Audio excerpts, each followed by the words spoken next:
Hi guys, really quickly I'm going to show you how to create this X stitch using treble crochets.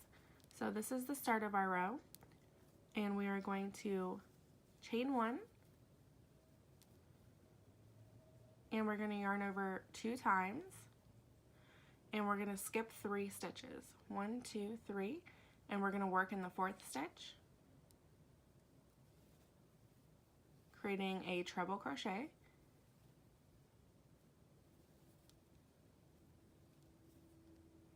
And then we are going to chain 1 again, yarn over twice to create another treble crochet, and then we're going to work behind this last treble crochet. So our hook is going to go behind like so, diagonally, and we're going to skip this middle stitch and work right here in the next stitch.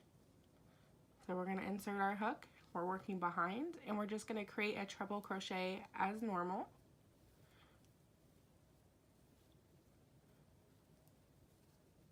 And if you turn it over, it creates that little X, like so. So you should have a skip stitch, a work stitch, a skipped stitch right in the middle, and another work stitch.